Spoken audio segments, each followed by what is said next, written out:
ntiwagendana imibabaro ngo ukomeze gukorera Imana uryohewe, ntiwagendana imibabaro. Nugendana imibabaro uzahinduka indyarya, uzagerageza kutwereka ko unezerewe kandi utanezerewe, ariko nuyitura Yesu azayigutwaza. Haleluya. Umunezero we si uwo kwigirisha, umunezero we. Bimwe mu bintu umwanzi akoresha twumisha imitego y'ibyaha ni imibabaro no gutenguha n'abantu. Ibituma abantu badategereza kugaruka k'umwana w'umuntu harimo no guhaga, harimo ivutu, harimo amaganya y'isi, hari igihe umubabaro w'isi ugukubita ukavuga ati ntago Imana iyo mba umukozi wayo, ntago Imana ibi bintu yabyemera. Oya, yabyemera. Iyo umuntu azi ko nta kintu ashoboye arushaho kwita kumushoboza. Haleluya. Kuko niba nzi ko imbaraga zanjye ziri hariya, aho hantu sinzakura y'amaso. Haleluya. Aho hantu nzahanga amaso, aho hantu nzahitaho. Iyo turushijeho kumenya ko turi amashami inshuti z'Imana, iyo turushijeho kumenya ko tutabishobora, tudashobojwe nawe, turushaho kumuhanga amaso. Ari umuntu yishoborera utuntu, ukishobora nko gusenga ukumva byaje, ukishobora nko kwiyiriza, ukajya uvuga uti ngewe ndiyiriza, ukenda kutubana nka wa mufarisayo wavuze ati ngewe simeze nk'abari abanyazi b'abambuzi, kabiri mu cyumweru ndiyiriza, ibya 10 sinsiba. Ayi, ukaba wishoboreye ibintu. Ariko ikizakubwira ko utabishobora no kutabishobora iteka. Ko idini rijya ribicurika rigahera inyuma ngo ribizana imbere kandi ntibijya bijyamo, birangirira inyuma nyine, tukemeza abantu, tukaririmba ko hari abantu bahari, tukabwiriza kuko ni tukanasigana, kavuga uriya iteka niwe ukererwa muri repetition, reka kererwe ntaramenye wakorera. So what?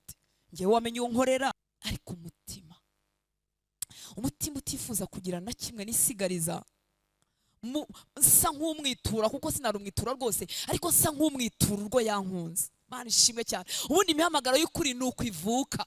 Uricara wamara gusogongera ku rukundo rwe ukambwira uti nagukorera iki?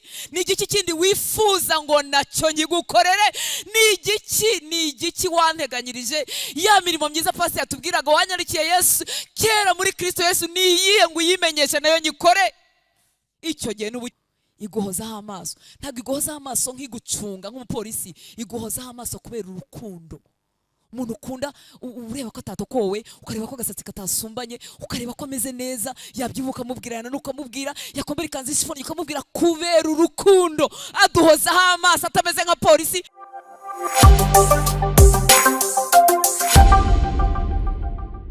Hello, muraho neza. Aha ni muri VVT cyangwa se Virtue Vibe Trading Company. Tubafitiye amarido meza, tubafitiye imikenyero myiza, tubafitiye amashuka meza, amabedi cover utasanga handi kandi ku giciro cyiza cyane. Rero tubahaye ikaze, turabategereje, turahari ku bwanyu kugira ngo tubanezeze, tubahe ibintu byiza.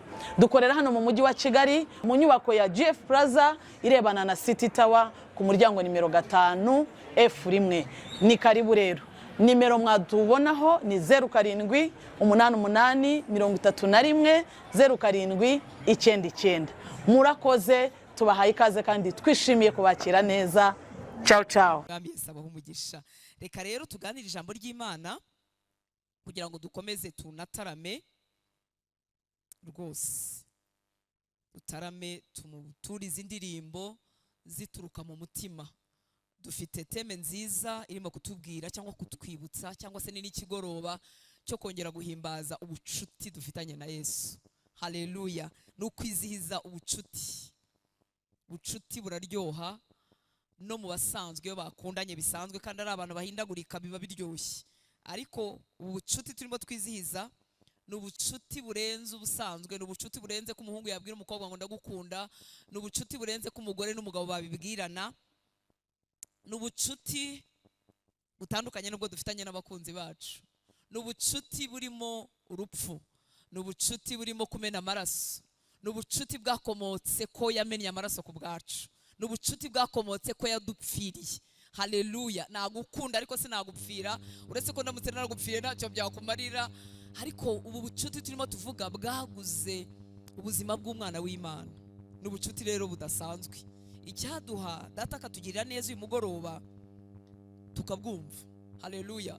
Ababwumviseho gake babusogongeye batangiye kubigirira amahoro, tukarushaho kubwumva. Abatarabwumva, kuko umuntu ashobora kuburirimba, murashobora kuburirimba, murashobora kububwiriza akavuga urukundo kandi atararusogongeye.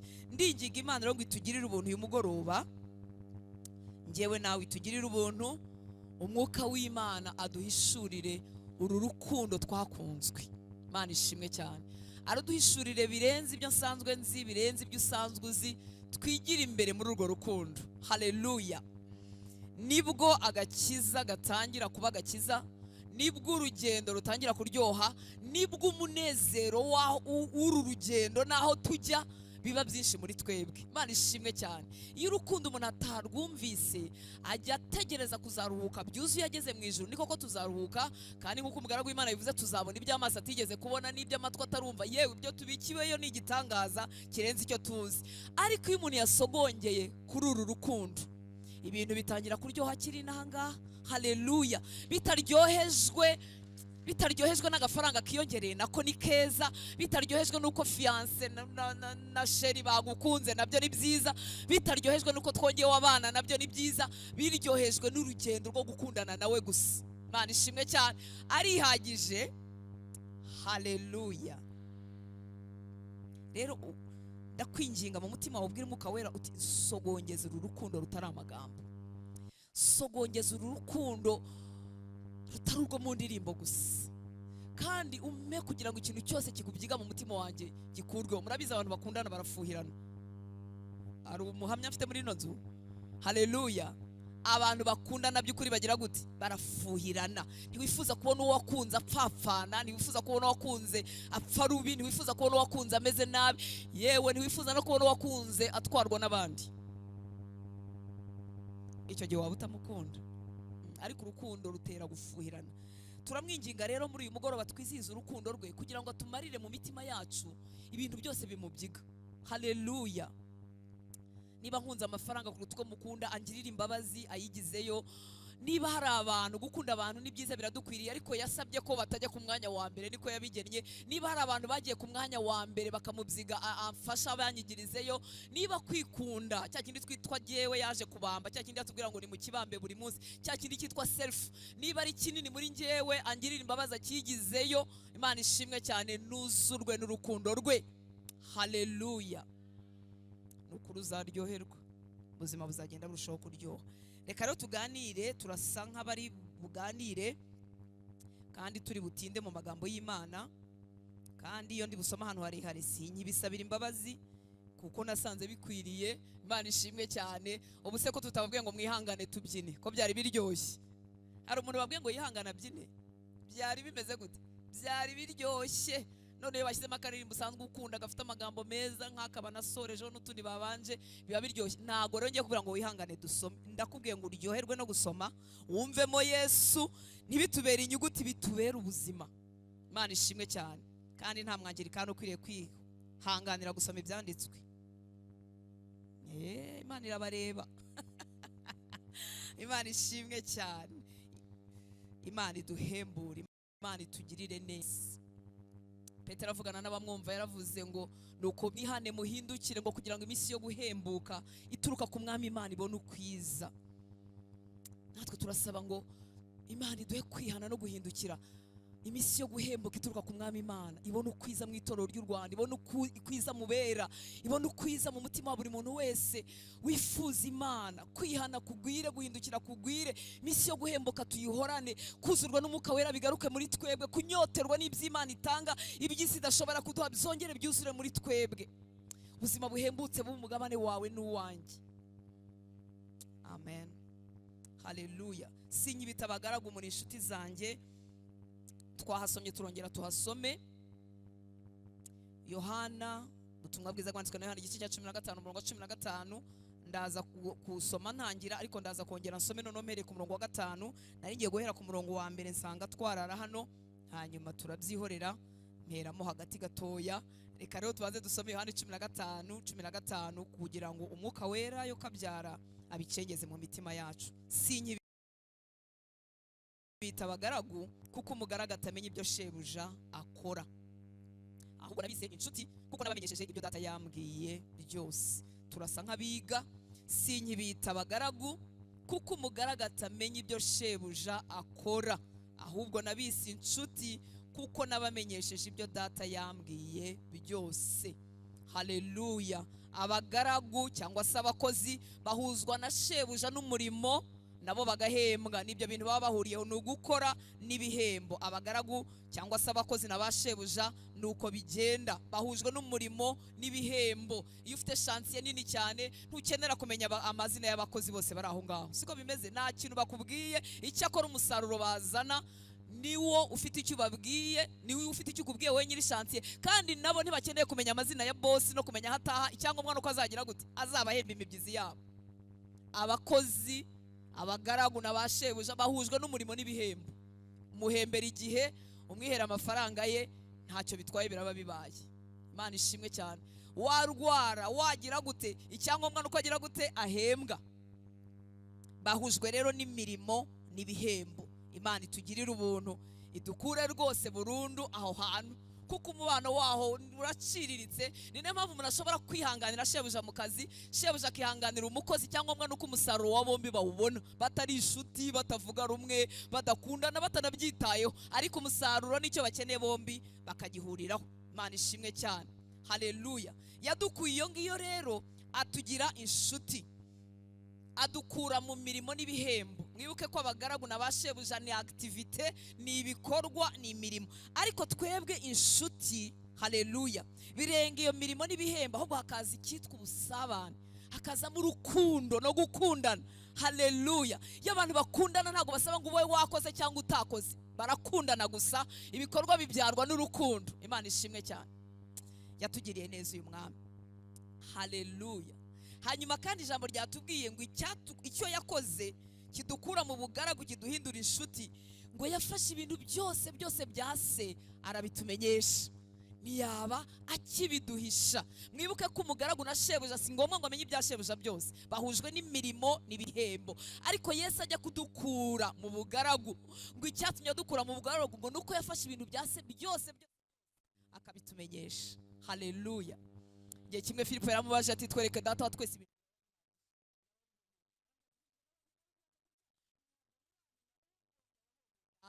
Imana ishimwe cyane. Haleluya.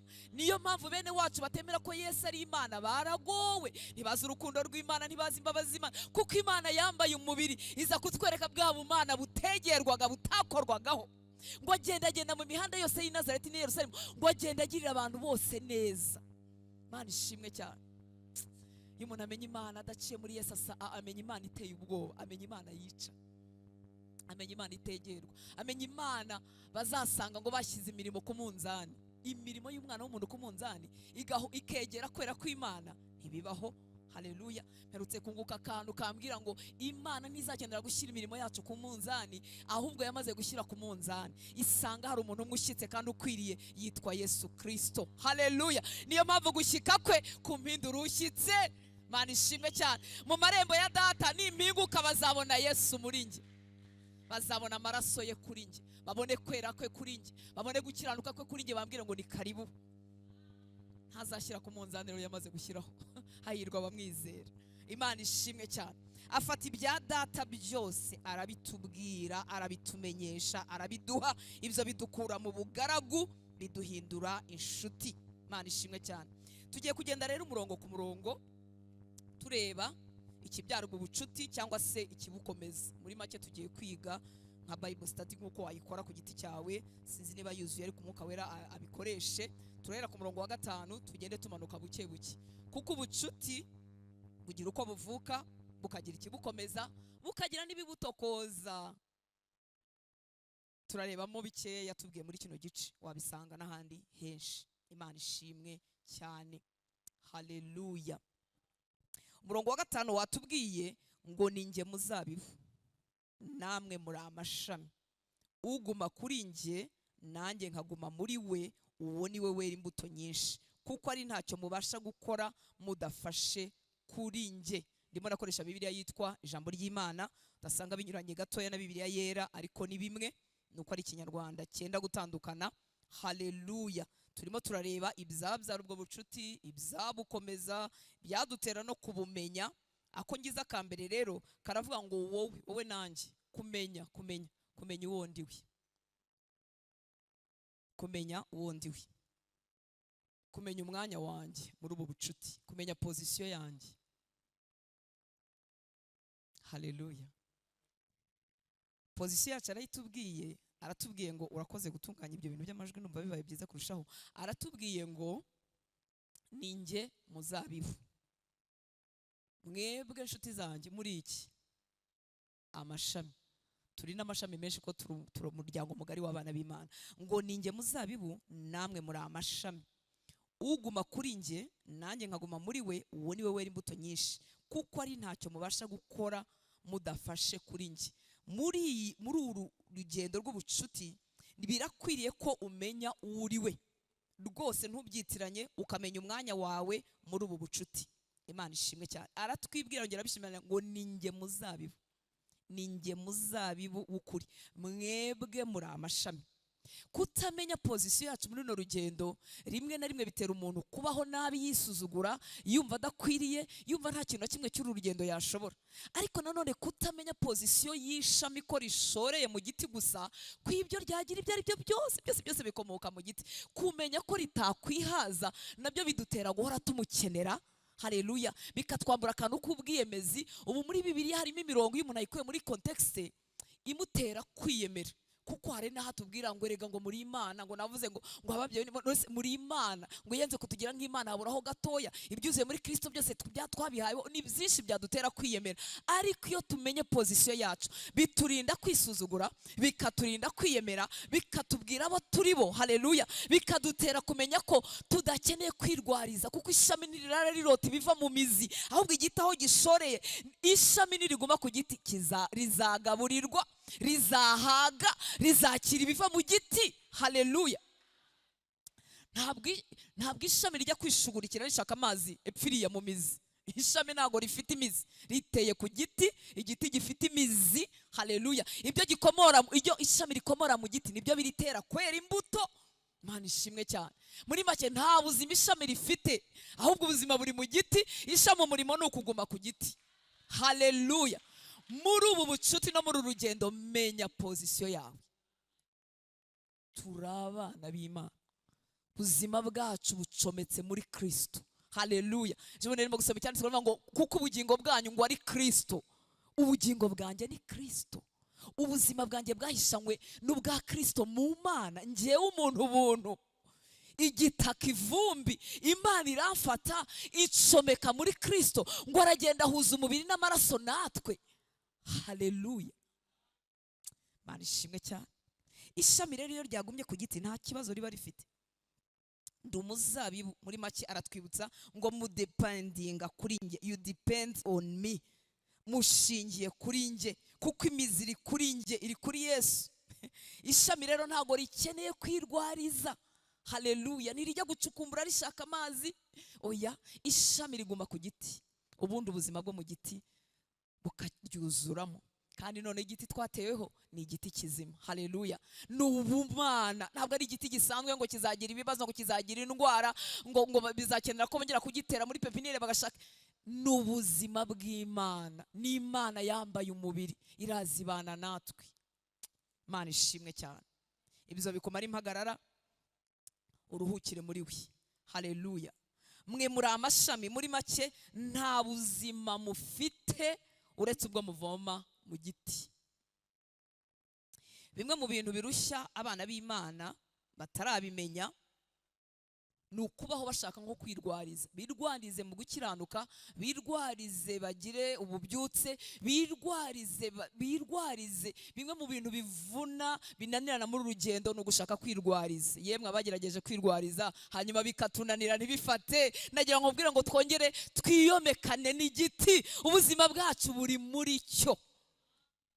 Imana ishimwe cyane. Ntiwakwikiza ingeso, ntiwakwikiza umujinya, ntiwakwikiza amahane, ntiwakwikiza kubeshya, ntiwakwikiza. Icyakora ushobora kugira ingeso nziza ukazigerageza, ukagira ikinyabupfura, ukajya ubihisha umujinya ukawumira, ariko Yesu ntareba umujinya wasohotse gusa, areba n'uri mu mutima. Akakwita umunyamujinya kandi utajya uvuga nabi, ariko afite imbaraga zinjiraho byananiranye akabidukiza. Haleluya! Dukira ubuzima bwo kwirwariza. Ujya ureba gusa ngo ese ncometse muri we, ndi muri we, ngumye aho ibyo bitembera. Mana ishimwe cyane. Haleluya! Kuko yatubwiye ngo nta kintu mubasha gukora mutamfite. Nta kintu mubasha gukora mudafashe kuri nge, niko Bibiliya ijambo ry'Imana yatubwiye. Nta kintu mubasha gukora mudafashe kuri nge. Iri jambo riraducisha bugufi. Nta kintu mubasha gukora kigendanye n'ubumana, kigendanye n'agakiza, kigendanye no gukiranuka, nta kintu mubasha gukora mutari kuri nge. Ababishoboye, haleluya.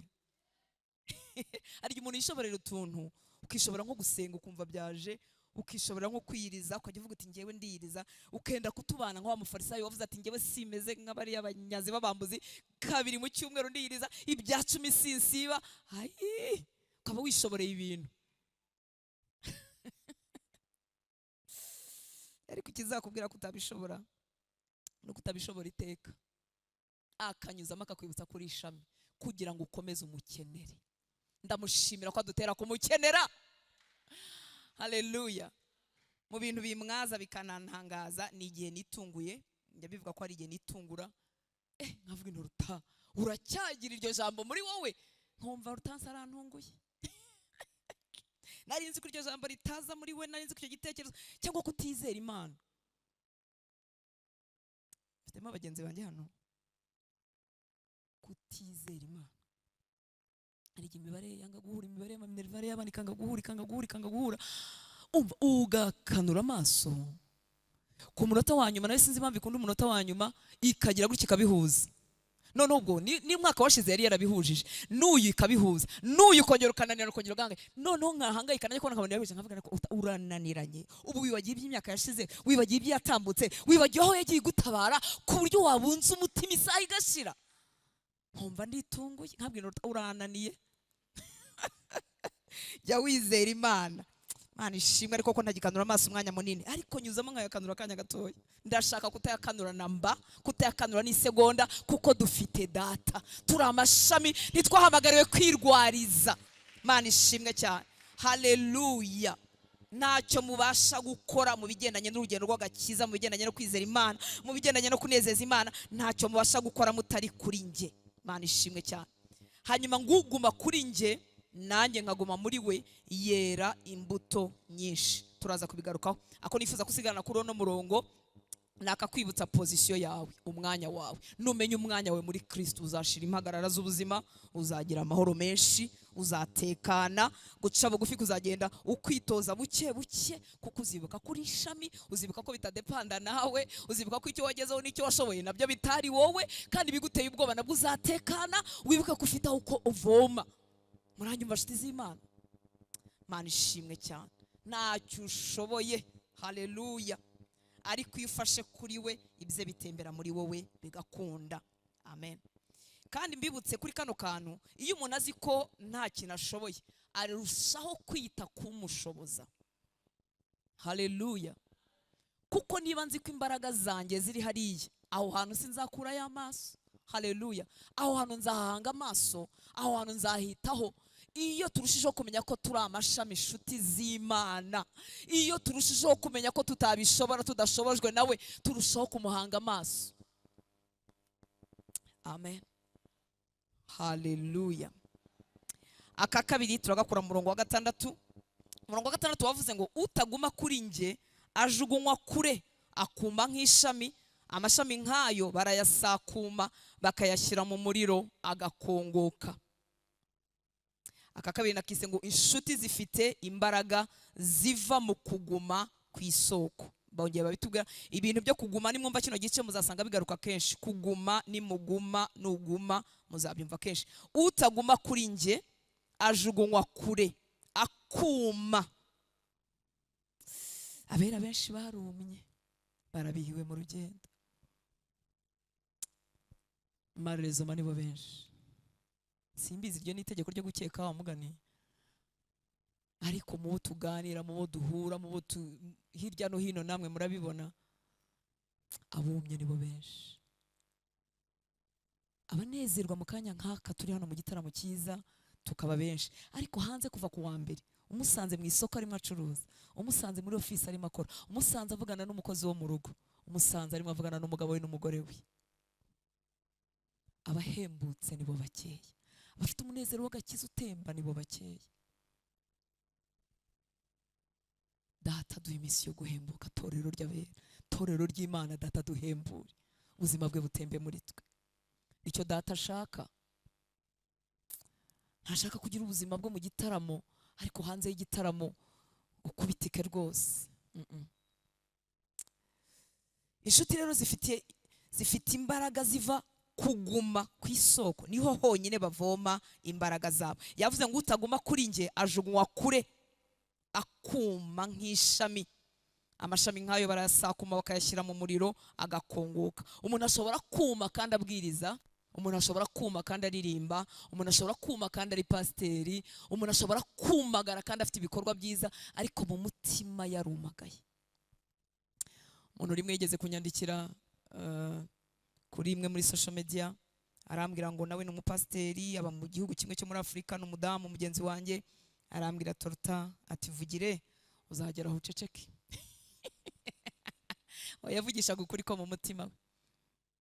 Aravuga ati ibi bintu nanjye najyaga mbivuga ariko byambereye amagambo. Hashize imyaka myinshi abimbwiye. Nta buzima asanze byo Yesu apromisinga ntabyo. Abantu bajya bakubitika. Bimwe mu bintu umwanzi akoresha twumisha ni imitego y'ibyaha, ni imibabaro no gutenguha n'abantu.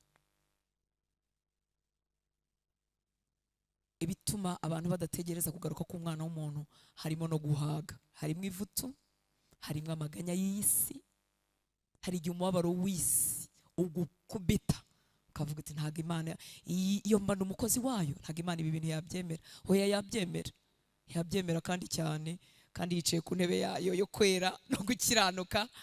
Bateye Stefano amabuye bamutera irya mbere, Yesu ntabwo yari yicaye, yari ahagaze abireba neza.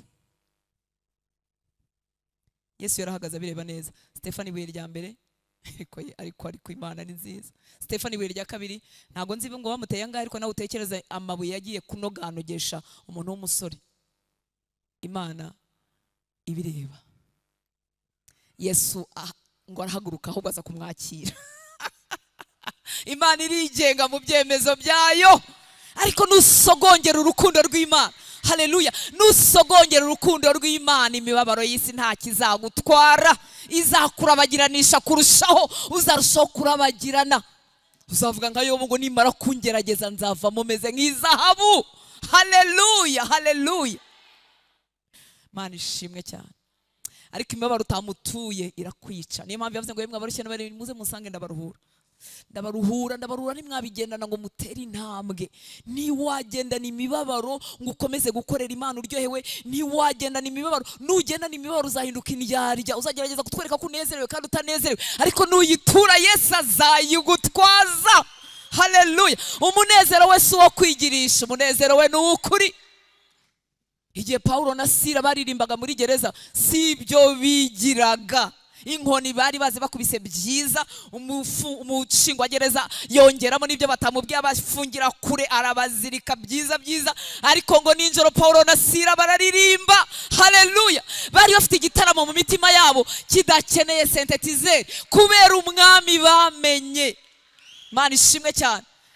Wambwira bari babahoye iki? Ntago bari bibye, bari babahuye ubutumwa bwiza. Ubundi iyo batarasogongera urukundo rwuzuye bari kuvuga ngo mwami Yesu nuko tugenje, niba uduhembye n'ubutumwa bwiza twavuze n'abantu bihannye muri uyu mujyi n'ubwami bwa Satani bwasenyutse, niba uduhembye. Ariko bari barasogongera urukundo rw'Imana. Haleluya. Ukingura umutima wawe, ukingurira Imana, uvuga uti ndashaka buriya buzima, nta bintu byo kwigirisha, nta bintu byo kuba umwangirikani mwiza, ariko ndafite ubuzima, ndashaka ubuzima bwawe mwami, ndashaka biriya byanditswe badusomera hano ku cyumweru ko byahinduka ubuzima bwanjye. Haleluya. Ndashaka ziriya ndirimbo turirimba ko zaba ubuzima bwanjye. Mana ishimwe cyane. Ese ubu tugira nk'abahungu n'abakobwa basengera kugira ngo ibizabaye gahini bizongere bibe mu gihe cyacu? Murahari? Mu bisoma amateka nkatwe bikagarukiraho? Mana ibababarire. Bari abasore nabo bafite izindi nshingano, ibyo nasomye mu mateka, ngo barimo abadokiteri, barimo abaganga, bari abantu batoya nabo bameze kimwe natwe, ndetse ngo baraje bakubitaho umurimo gatoya biranga, basubira mu masengesho. Imana ishimwe cyane. Igihe kigeze Imana isuka umwuka wayo, abantu bari hano, ubupfumu buragenda, abagabo batwaye abagore b'abandi barabareka, porigami irashira. Ayi mwami wanjye we, byakozwe n'abantu bameze nkatwe. Icyaduha abasore n'inkumi bongera kurota ibyo bintu. Icyama kandi nanjye umwami akazama kubisogongera ntaramusanga nyirinanga. Haleluya. Inshuti rero ako karaka kabiri zifite imbaraga ziva mu kuguma ku isoko. Utaguma aruma pe, aruma rwose. Utaguma kuri nge aruma nk'ishami. Kuri 7 havuze ngo nimuguma kuri nge n'amagambo yanjye agahora muri mwe, musabe icyo mushaka cyose muzagihabwa. Hari igihe twikuraho kari akanyuma koko kararyoshye ko gusaba iki ibyo ushaka byose se yabiguha bitarahuzwa n'ibyo ashaka, wapfa tukakubura. Urebe iminsi umaze mu rusengero, aramutse yaraguhaye ibyo washakaga byose, ye baba Imana ni nziza. Njyewe yaba yarampaye ibyo nashakaga byose, cyambere sinari kuba ndimo kubwiriza ijambo ry'Imana. Nawe arashaka ko amagambo ye aba muri wowe, akakuzura, ibyifuzo byawe bigahuzwa n'imigambi ye, kandi ni myiza kurusha ibyo wipangiye, hanyuma wasaba nyine kuko bijyanye n'oroni n'umurongo yari yaragennye, ibintu bigakunda. Reka rero gucamwa agace kamwe ngo nse nguke tubwiye ngo dusabe ibyo dushaka byose. Yuzuza irari ryawe kandi yaraje kuryica, yuzuze kamere yawe kandi aricyo cyamuzanye ngo ipfe. Ahazi ibyatumye ahazi ibyo yaje kwica, nawe arigenga, nawe ni mwiza. Buriya tubwira ngo umuntu ushaka kumunkurikira, umuntu ushaka kunkurikira niyikorera umusaraba we ankurikire. Nuvuga ngo napfe buri munsi, habanza ngo niyiyange. Muri make iyo yiyange ibirimo twebwe amasengesho yacu yo kwikunda. Tekereza aramutse ampaye ibyo nshaka byose kandi yaraje kumbwira ngo niyiyange. Ubwo rero mu kuguteza kwiyanga arabanza akakwima n'ibyo wasabaga, byuzuza irari ryawe, bibyibushya kamere yawe, akabanza akabikwima kugira ngo urusheho gusa nawe. Turacyakundanye? Nimunkunde kuko ndabibabwira nanjye nibwira, ntumura ntarubandura ku butoni, ni kuri twese. Nimuguma kuri nge n'amagambo yanjye agahora muri mwe, nimuguma kuri nge mutewe kuri Kristo. Mwibuke ko ubucuti bwatangiriye mu kumena amaraso. Haleluya. Mwibuke ko atari ubucuti busanzwe, yamennye amaraso. Aratubwira ngo nituguma kuri we n'amagambo ye agahora muri twe, noro dusaba icyo dushaka turagihabwa. Iki gikorwa cyo kuguma turi muri kakandi ka kabiri, kuko inshuti zivoma imbaraga ku isoko, zifite imbaraga ziva mu isoko gusa. Iki gikorwa cyitwa kuguma, yavuze ngo nimuguma. Kuri 6 yavuze ngo utaguma kuri nge. 7 aravuga ngo nimuguma. Iki gikorwa cyo kuguma kuri we nicyo gifite umumaro munini muri ubu buzima bwo kuba inshuti za Yesu. Nyibukira kano kajambo, iki gikorwa cyo kuguma. Kuguma, abataguma bo ni benshi, ariko iki gikorwa cyo kuguma, cyo kudemera, cyo kwabaidinga, iki gikorwa cyo kuguma kuguma kuri we nicyo gifite umumaro munini muri ubu buzima bwo kuba inshuti ya Yesu. Haleluya. Ikindi kandi uburyo bwo kuguma si ibyo twihimbira, ahubwo tugendera mu byo we yahamije, kuko kimwe mu bintu bizakwereka ko ushishikariye ubwo buzima, ko ubwifuza, ni umwanya amagambo ye afite mu buzima bwawe. Amagambo ya Yesu, ijambo rye, umwanya rifite mu buzima bwawe, kuko yatubwiye ngo nimuguma muri nge amagambo yanjye agahora muri mwe. Mana ishimwe cyane. Haleluya. Uburyo bwo kuguma si ibyo twihimbira, ahubwo ni amagambo ye aguma muri twe, akadutera gutekereza nk'uko washaka, akadutera kwibwira nk'uko ashaka, akadutera kubaho nk'uko Yesu ashaka. Imana ishimwe cyane. Haleluya. ikindi gikwiriye kutumara ubwoba n'impungenge, mwibuke ko ibintu byo kuguma muri we bidakomoka muri twe. Burya bikomotse muri twe turi abantu bahwanyuka vuba, turi abantu babirambirwa, turi abantu babitereka hasi, ariko inkomoko yabyo irizewe. Mu nyumba nshuti z'Imana, kuko ntabwo ishami ari ryo ribanza, habanza igiti. Igiti cyashoye imizi kigenda gikura, bukeye kigenda gisohora amashami muri cyo. Haleluya. Iyo ibi bintu biba bitangira mu mashami rero byari guhinyuka, ntibyari gutinda. Kuguma rero ntibihera muri wowe. Ni niyo mpamvu udakwiriye kugira impungenge ngo ese none narekura, ese none byancika. Oya, oya, oya.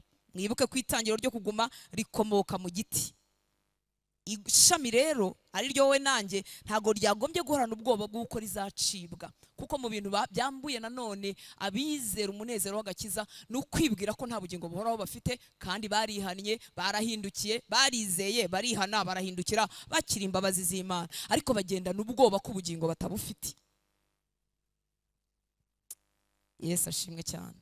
Ibyo bizana impagarara kandi bigatera urugendo kubiha, kuko urukundo rwuzuye ntago rukorera mu bwoba, ahubwo rurarwirukana ubwoba.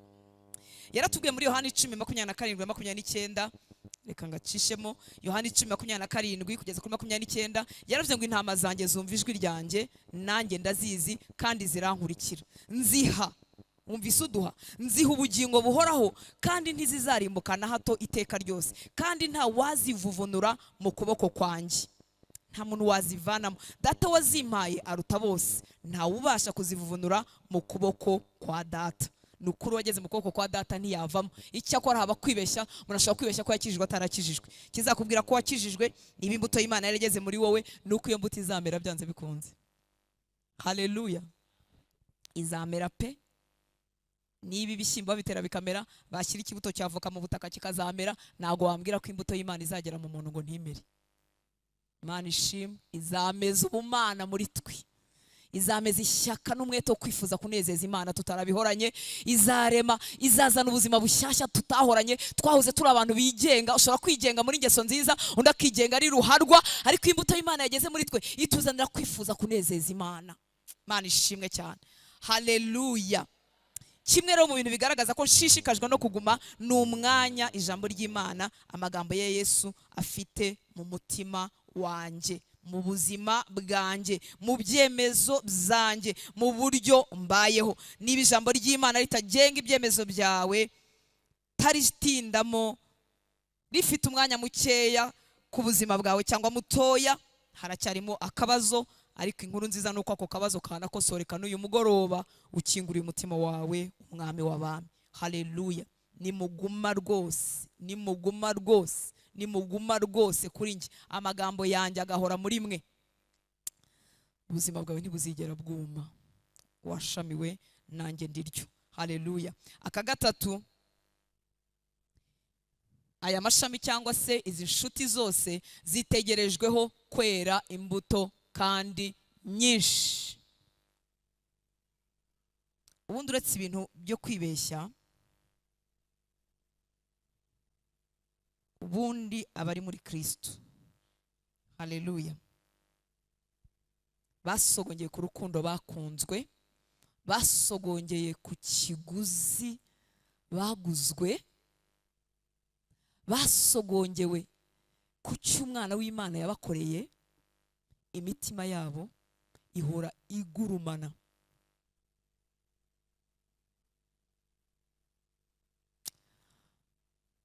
Haleluya.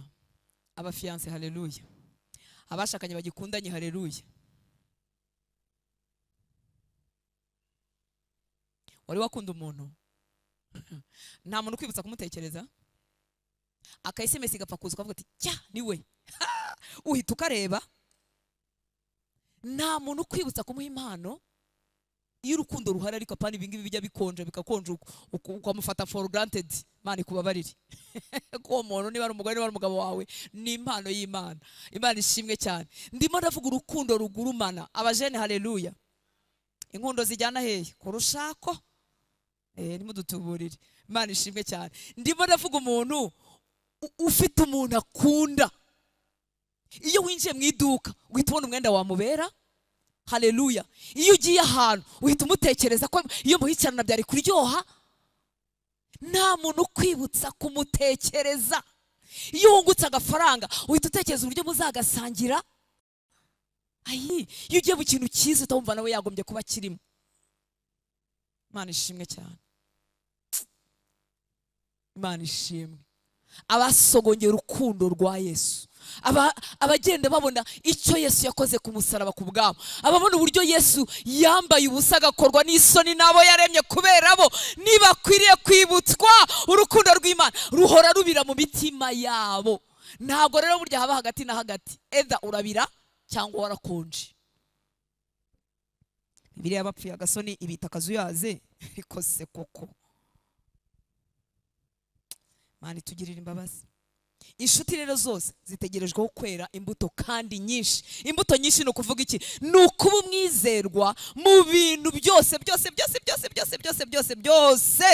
Data yari yaragennye ko nzaba byo, ko nzakoreramo byose akaba ari ishyaka ry'umutima wanjye. Mana ishimwe cyane. Niyo mpamvu ubwinshi bw'imbuto ntabwo wabona yubatse insengero 1 2 3, asohoye indirimbo 1 2 3, Hortense ashyize ibibwiriza kuri YouTube 1 2 3 ijana. Ubwizerwe ntibupimirwaho, Data areba mu mutima. Haleluya. Niyo mpamvu Yesu yarebye wa mugore umupfakazi watuye amasenga ngo 2 yonyine, akavuga ngo uriya barushije gutanga. Abarushije gutanga twatanze amamiliyoni. Ariko umutima utifuza kugira na kimwe nisigariza, nsa nk'umwitura, kuko sinarumwitura rwose, ariko nsa nk'umwitura urwo yankunze. Mana ishimwe cyane. Ubundi imihamagaro y'ukuri ni uko ivuka. Uricara wamara gusogongera ku rukundo rwe ukambwira uti nagukorera iki? Ni igiki kindi wifuza ngo nacyo ngigukorere? Ni igiki wanteganyirije? Ya mirimo myiza Pastor yatubwiraga wanyarikiye Yesu kera muri Kristo Yesu, ni iyihe ngo uyimenyeshe nayo nyikore?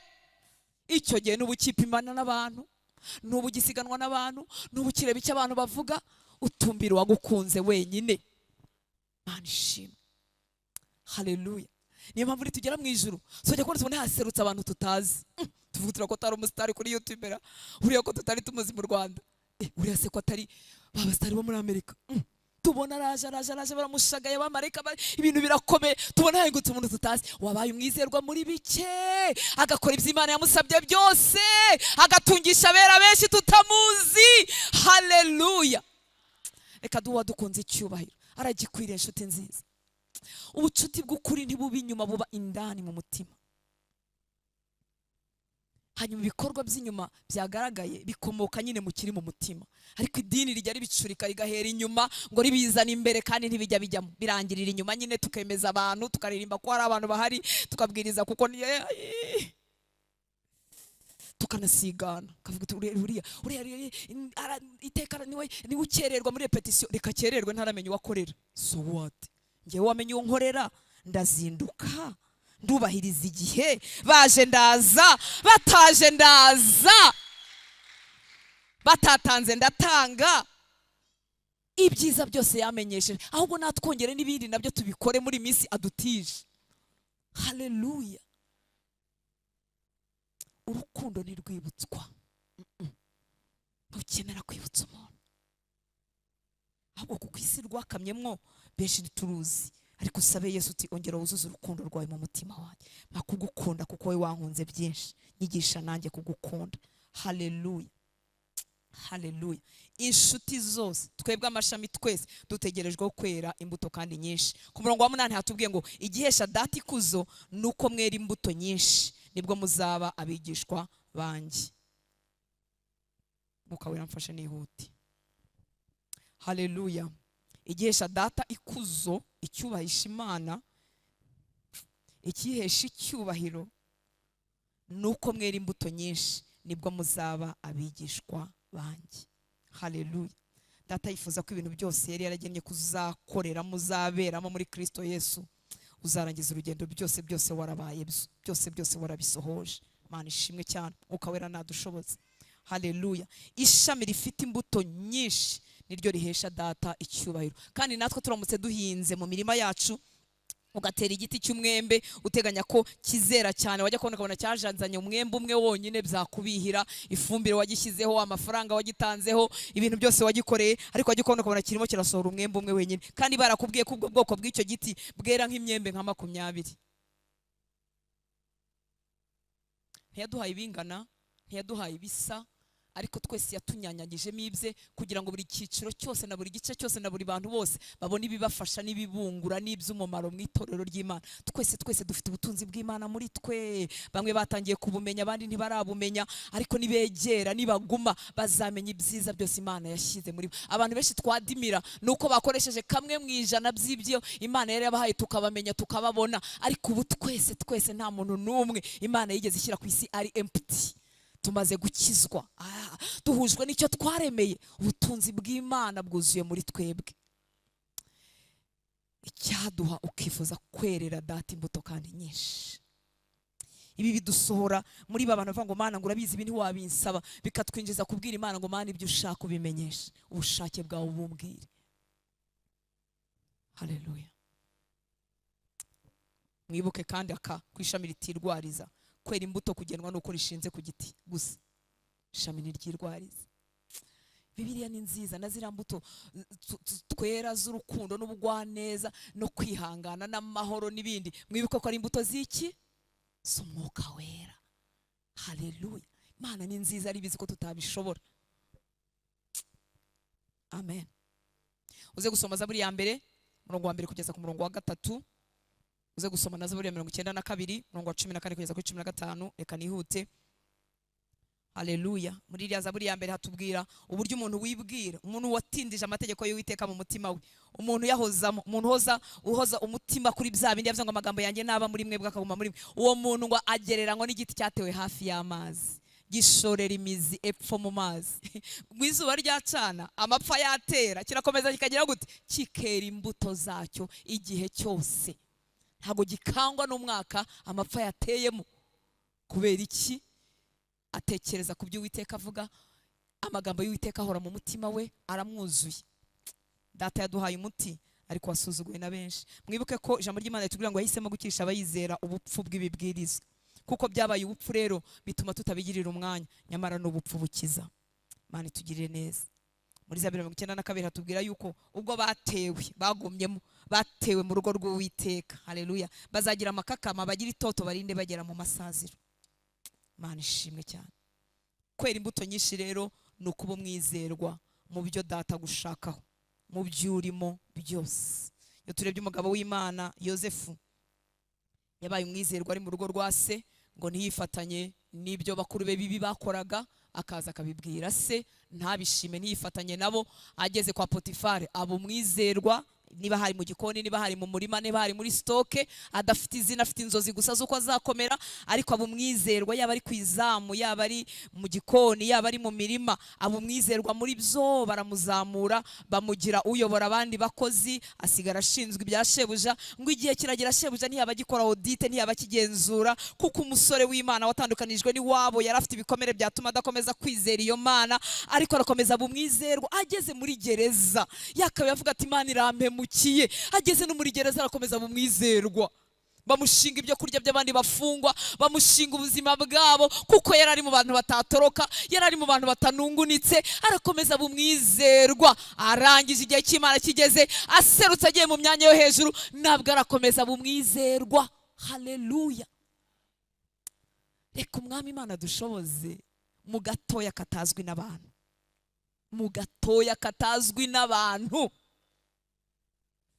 kuko Imana iratureba, ireba imiryamire yanjye n'imibyukire yanjye, irandeba ntari kuri kiriya cyuma, irandeba, turaziranye.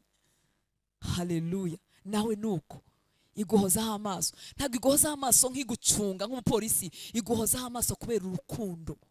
Umuntu ukunda, ureba ko atatokowe, ukareba ko agasatsi katasumbanye, ukareba ko ameze neza, yabyibuka mubwirana nuko amubwira, yakombera ikanzu y'ishifoni ukamubwira, kubera urukundo aduhozaho amaso, atameze nka polisi ireba ko mwabyishe. Ariko si y'u Rwanda. Haleluya. Nivugiraga aduhozaho amaso kubera iki? Urukundo. Imana ishimwe. Ariko kubw'urwo rukundo yifuza ko waba no mwizerwa abantu batareba, nta bantu bahari, watengushywe, byo wari wiringiye bitaciyemo, ugakomeza ukaba umwizerwa. Hari igihe twibwira ko tuzabizerwa tugeze hariya hejuru, ngo Mana ngo n'amafaranga urayareba ngo ni make, ngo ntago nayaguha, ngo ariko Mana ngo nunyongera ngo akaba miliyoni. Gutanga 1000 biroroshye kuruta gutanga miliyoni. niba utaritoje gutanga 1,000 miliyoni ntayo uzazana mu nzu y'Imana. Uzavuga uti Imana nawe urabireba kameme, urabireba kameme. Ibi bintu byo gutanga miliyoni mu nsengero nta bintu by'ubwenge birimo. Tangire kutubana umunyabwenge. Imana itugire neza. Reka nkomeze. Haleluya. Aka gato tukavugaga niho tuvuye, inshuti zose zitegerejwe kwera imbuto kandi nyinshi. Ubyifuze, ubisengere, ubwire Imana uti ibintu byose wari waragennye ko nzakora mu bwami bwawe, ubinyigishe, umpa ubuntu bwabyo, umpa imbaraga zabyo, unkize gusigana, unkize kwirebaho, unkize unyuzuza ibyawe, maze nanjye nkubera igikoresho cy'umumaro mu myaka untije. Haleluya. Aka kane, kumenya igipimo cy'urukundo twakunzwe biduha imbaraga zo kwishimira ubucuti. Haleluya. Ku murongo wa 9 haravuga ngo uko data yankunze, uwo ni Yesu umwami wacu, uko data yankunze niko nanjye nabakunze, nimugume mu rukundo rwanjye. Umva nshuti y'Imana, bimwe mu bintu biryoshya ubu bucuti dufitanye n'Imana, ubu bucuti Yesu yatwinjijemo, ni ukumenya ubugari, ubunini, uburebure, igihagararo cy'urukundo twakunzwe. Umva uko data yankunze. Igipimo yakunzemo Yesu nicyo yankunzemo. Ntabwo byinjiye. Haleluya. Umva Yesu ni urimo kubitwibwira ngo uko data yankunze. Amen. Uko data yankunze niko nanjye nabakunze, nimugume mu rukundo rwanjye. Ntabwo urukundo rw'Imana rugabanuka iyo warepese, nako iyo utarepese ngo rwiyongere iyo wubahirije repetition zose, ngo rwiyongere kuko ndimo kubabwiriza, ngo niba nafashe akaruhuko none navuze ngo sinzongeye kumara ukwezi ntabwiriza nanjye mpembuka, ngo rugabanuke.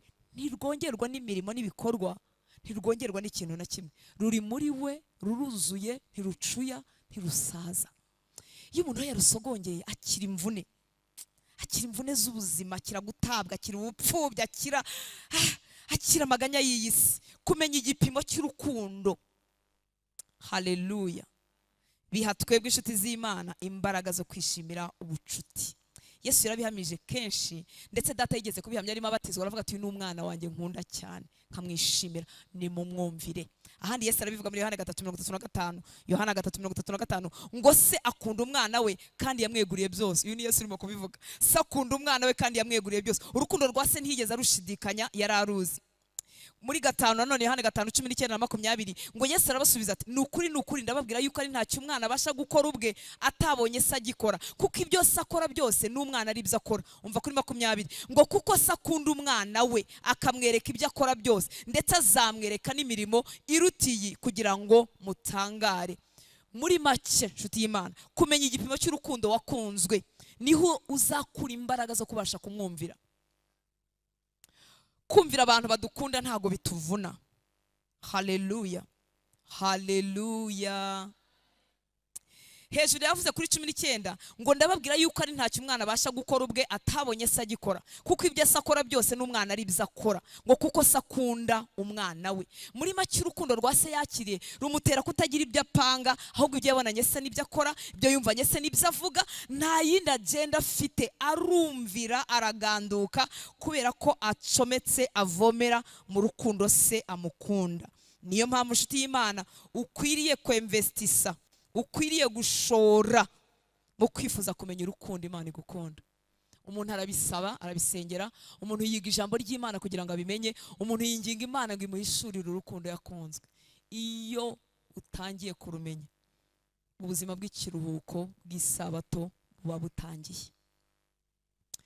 Hari abantu bubahiriza isabato ariko badatuye mu isabato, hari n'abandi batayubahiriza nyine batwebwe dusenga ngo ku cyumweru ariko badatuye mu isabato, kandi isabato y'ukuri ari Yesu. Kumenya urukundo rwe rero utangiye gukorera mu isabato. Nta mvune z'urugendo, ntibivuze ngo ntuzababara cyangwa umwanzi ntazakujomba amacumu ye, ariko nta arahana atazagera, kuko urukundo rurakuzengurutse, rurakuzuye, uraryohewe n'urugendo. We investing rero mu kwifuza guhishurirwa urukundo, bigutere gusenga, bigutere kuba mu ijambo ry'Imana, wifuza kurumenya. Haleluya. Ubucuti butubyarira imbaraga n'ubushake bwo kumvira. Kuri 10:11 havuze ngo nimukurikiza amategeko yanjye, muribuka ko turi mu Yohana 15, nimukurikiza amategeko yanjye muzaguma. ese kutayakurikiza bivanamo umuntu bituma atarwumva? Yego. Nimukurikiza amategeko yanjye muzaguma mu rukundo rwanjye. Mwibuke ko urw'Imana rutagabanuka rutaniyongera, rurahamye ruhoraho. Ariko gukurikiza ibyo yavuze wowe bigutera kurwumva. Nimukurikiza amategeko yanjye muzaguma mu rukundo rwanjye, nkuko nanjye nakurikije amategeko ya data nkaguma mu rukundo rwe. Ibyo mbibabwiriye kugira ngo ibyishimo byanjye bibe muri mwe, kandi n'ibyishimo byanyu bibe bisesuye. Umva icyo data bitubwiriye. Data arifuza kutagira ibyishimo by'umunsi umwe, arifuza ko wagira ibyishimo byuzuye ndetse ibyishimo bisesuye. Ngo nicyo gitumye atubwira ngo dukurikize amategeko ye.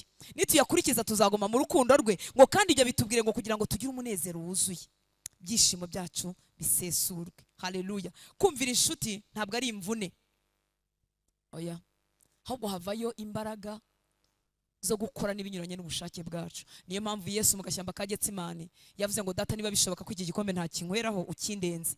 Arongera ariko aravuga ngo ariko bye kuba uko nshaka. Ziriya mbaraga zikomoka mu rukundo umuntu adashidikanyaho.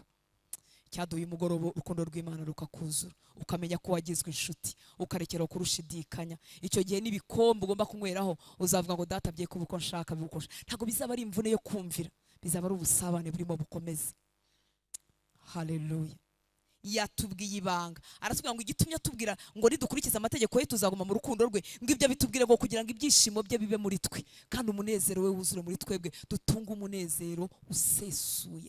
Kutumvira bitera umwuma, bikura umuntu mu buryohe bwa data. Muribuka wa mwana w'ikirara? Haleluya. Ise yari akimukunze, yamusabye umunani aragenda ajya kuri. Ise yari akimukunze, yakomeje kumutegereza amukunze, ariko umwana yagiye hanze yaho yumvira urukundo, aragorwa, isi iramukubita, imibabaro iramwica, amera nabi.